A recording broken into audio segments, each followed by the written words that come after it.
Le rap est aujourd'hui l'un des genres musicaux les plus populaires au monde. C'est même le genre musical le plus écouté en France. En Côte d'Ivoire, le rap se porte plutôt bien. En effet, on assiste à une multiplication de hits venant de ce style. Et il devient aussi avec le temps une des musiques préférées des Ivoiriens. Mais qu'est-ce qui a créé cet engouement autour du rap ivoirien? Une des principales réponses, pour ne pas dire la principale, Kif No Beats.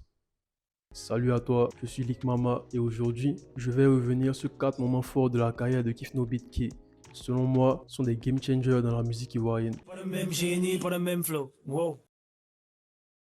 Je tiens à remercier Nesmond Doki d'avoir répondu à mes différentes questions. Gros bisous à elle.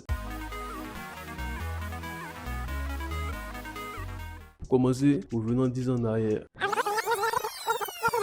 En 2013, je suis en 6ème et le coupé décalé est le genre musical numéro 1 en Côte d'Ivoire. La nouvelle génération de rap ivoirien a encore une niche, accumulant quelques dizaines et vingtaines de milliers de vues sur YouTube. Aucun rappeur de cette génération vit aisément de son art. Kif No Beats, groupe de rap composé de 5 membres dont Dizzy B, Blacka, Elone, Jocha et LG, existe depuis 4 ans, a 2 projets à son actif et un concert au Café de Versailles. En pleine préparation de leur deuxième album, Pétard d'Ado, le groupe envoie quelques sons par-ci par-là avant de dévoiler le premier extrait de l'album, S'amusement.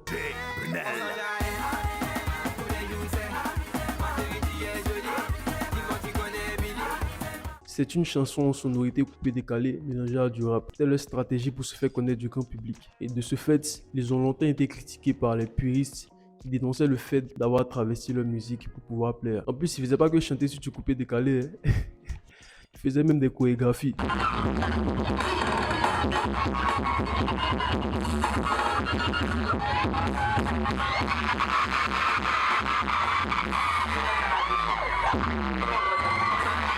En fin d'année, le clip de S'amusement sort et résultat, c'est le premier clip de la nouvelle scène à avoir dépassé la barre des 100 000 vues sur YouTube. C'était déjà énorme et ce n'était que le début.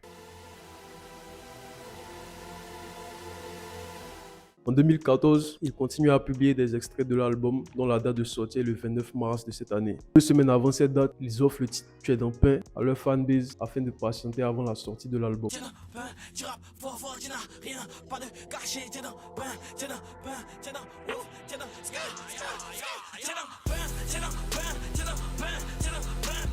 Le titre n'est pas dans l'album et s'inspire de la trappe de Chicago du début des années 2010. C'était juste un nouveau mélange qu'on voulait essayer. Voilà, le noshi sur de la trappe. 29 mars, l'album est dehors. Pour l'équipe de Kif No Beats, le potentiel hit de l'album, c'est Anita.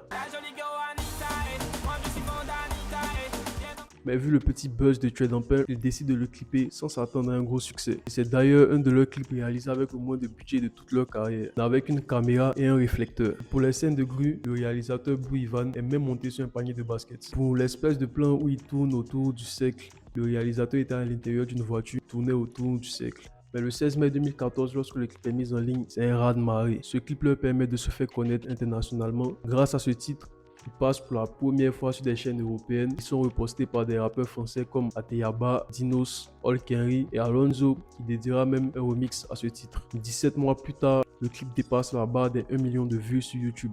Les membres de Kif No Beats sont devenus des stars nationales.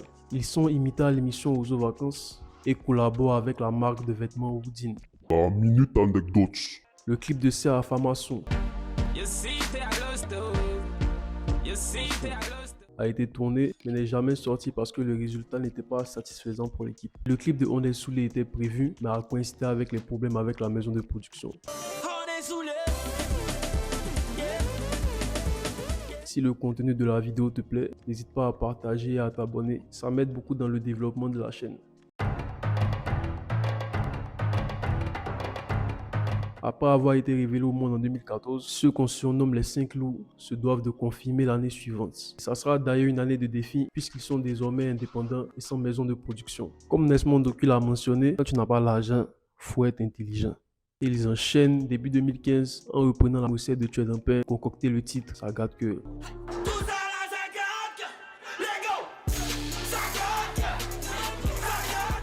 Avec ce titre, leur notoriété croît de plus en plus en Afrique francophone, ce qui leur permet de faire leur première tournée en Afrique cette année. Des dates sold out au Congo, au Bénin, au Niger et en Côte d'Ivoire en fin d'année. Cubisme, leur troisième projet, sort en novembre 2015. C'est mon projet préféré du groupe. Ça a été leur premier projet avec un gros succès commercial. Dans Cubisme, on retrouve Go la montagne, David et Louga, dont les clips ont tous deux été réalisés par leur manager Johnny Jonathan. Douaou et un feat avec la star nigériane Burna Boy.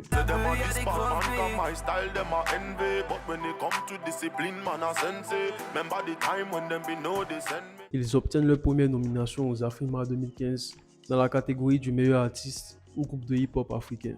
Le rap ivoirien, grâce à Kifno Beats, est désormais une musique mainstream, c'est-à-dire une musique populaire auprès du grand public.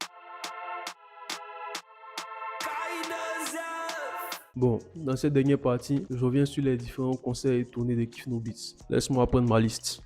Côte d'Ivoire, 3 mars 2012 et 21 décembre 2013, Café de Versailles, 1000 places. Décembre 2015, Eden Golf Hotel. Août 2017 et août 2019, ils écrivent l'histoire. Ils remplissent le palais de la culture de 4000 places. Ce sont les premiers rappeurs ivoiriens à le remplir. Novembre et décembre 2021, Sofitel Hôtel Ivoire et Ivoire Golf Club.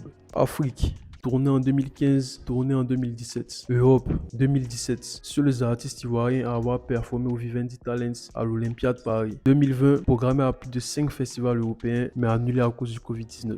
J'oubliais, ils ont été les seuls rappeurs africains à avoir performé sur Calm Radio à l'émission Coup Feu. Malheureusement ou heureusement, 2020 marque également le début des carrières solo des membres de Kifno Beats. On vit en ce moment l'âge d'or du rap ivoirien. De nombreuses chansons à plusieurs millions de vues sur YouTube, des concerts à guichets fermés à l'intérieur et à l'extérieur du pays, les premières places des classements, les singles d'or, des récompenses à foison. Il est primordial de rappeler et de ne pas oublier l'impact de Kifno Beats sur le succès actuel du rap ivoirien. Ils se sont sacrifiés et mouillés pour porter le rap au sommet de la musique ivoirienne et africaine.